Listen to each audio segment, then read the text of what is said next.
बभूवते तनुः शिवा शरव्याय तव तयानो रुद्रमृडय याते रुद्रशिव तनूरघोरा पापकाशिने तया नस्तनुभाषन्तमया गिरिशन्तापि चाकशे यामिषं गिरिशन्तहस्ते बिभर्षस्तवे शिवां गिरित्रतां कुरुमायिकुं सेः पुरुषं जगत् शिवेन वचसा त्वा गिरिशाच्चावदामसे यथा नः सर्वमिज्जगत यक्ष्मगुं सुभरा असतात् अद्य वोचदधिभक्ता प्रथमो देव्याभिषक अहेगश्च सर्वान् जम्बयन् सर्वाश्च यातु धान्याः असो यस्ताम्र अरुण उत बभ्रस्व मङ्गलः ये चेमागुं रुद्रा अभितो दिक्षुष्यत सहस्रशो वैशागुं मेढ इमहे असव्यावसरपति नीलग्रीवो विलोहितः उतैनं गोपा अदृशन्नदृशन्नुदहार्याः उतैनं विश्वाभूतानि सदृष्टो मृडयाति नः वो अस्तु नीलग्रीवाय सहस्राक्षाय पीडुषे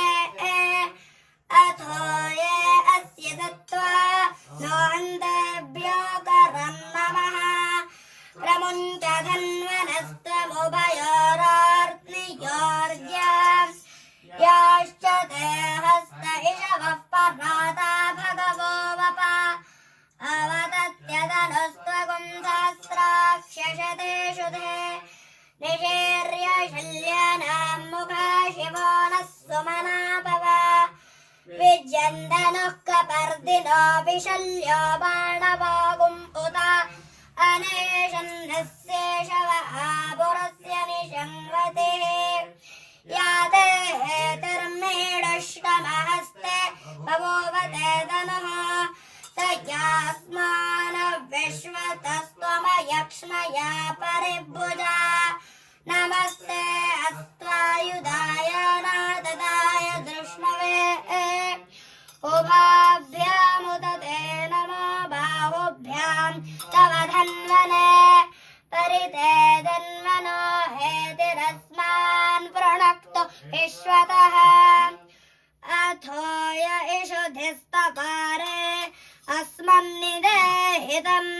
शम्भवे नमः ॐ नमस्ते अस्तु भगवन् विश्वेश्वराय महादेवाय त्र्यम्बकाय त्रिपुरान्तकाय त्रिकाग्निकालाय कालाग्निरुद्राय घण्टाय मृत्युञ्जयाय सर्वेश्वराय सदाशिवाय श्रीमन्महादेवाय नमः नभो हिरण्यभावे सेनान्ये दिशां च पतये नमो नमो वृक्षेभ्यो हरिकेशेभ्यो पशूनां पतये नमो नमः सस्पेञ्जराय त्वषीमते पथेना पतये नमो नमो बभ्लषाय व्याधिने नान्नां पतये नमो नमो हरिकेशायोपवेतिने पुष्टानां पतये नमो नमो भवस्य हेत्यै जगतां पतये नमो नमो रुद्राय तथाविने क्षेत्राणां पतये नमो नमः सूताय हन्द्याय वनानां पतये नमो नमो रोहिताय स्थपतये वृक्षाणां पतये नमो नमो मन्त्रिणे वाणिजाय कक्षाणां पतये नमो नमो भुवन्तये वारिवस्कृत औषधीनां पतये नमो नमः उच्चैर्घोषाय क्रन्दयते पत्तेनां पतये नमो नमः कृत्स्नवेदाय धावते सत्त्वानां पतये नमः नमः सहमानाय व्याधिनीना पतये नमो नमः ककुभाय निषङ्गिणे नां पतये नमो नमो निषङ्गिण इषुधिमते तस्कराणां पतये नमो नमो वञ्जते परिव प्रपञ्चते सायूनां पतये नमो नमो निचेरवे परिचरायारण्यानां पतये नमो नमस्त्रिकावेभ्यो जिगागुंसद्भ्यो मोष्णतां पतये नमो नमो सिमभ्यो रक्तञ्जरभ्य प्रकृन्तानां पतये नमो नमः उष्णेषिणे गिरिचराय कुलञ्चानां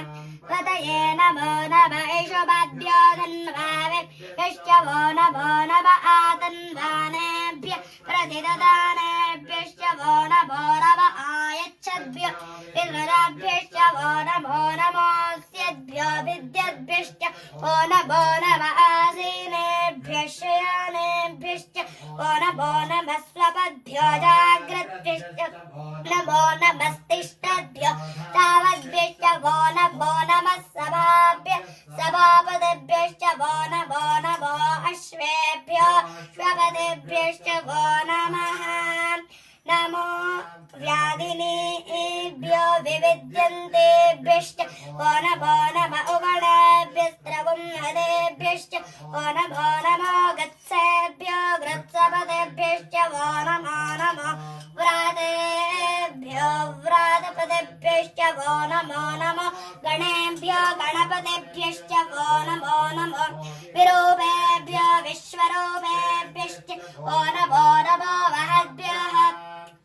शल्लकेभ्यश्च वो नमो नमो रथेभ्यः रथेभ्यश्च वो नमो नमो रथेभ्यो रथपतिभ्यश्च वो नमो नमः सेनानेभ्यश्च वो नमो नमः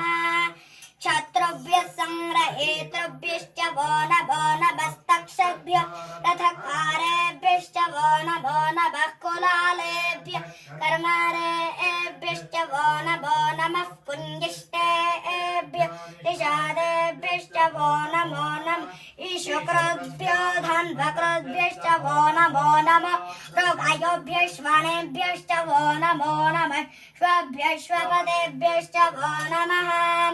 नमो भवाय च रुद्राय च नमः शर्वाय च पशुपतये च नमो नीलग्रीवाय च शितिकण्ठाय च नमः कपर्दिने च युक्तकेशाय च नमः सहस्राक्षाय च शतधन्वने च नमो गिरिशाय च शिपिविष्टाय च नमो मीडष्टमाय च सुमते च नमो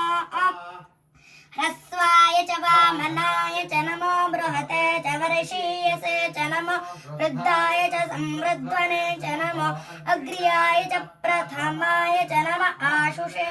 रजिराय च नमः शीघ्रियाय च शेभ्याय च नमः ऊर्म्याय च वत्सन्याय च नमः स्रोतस्याय च द्वेभ्याय च नमो ज्येष्ठाय च कनिष्ठाय च नमः पूर्वजाय च परजाय च नमो मध्यमाय च पगल्भाय च नमो जघन्याय च बुद्धियाय च नमः सोऽभ्याय च प्रतिसर्याय च नमो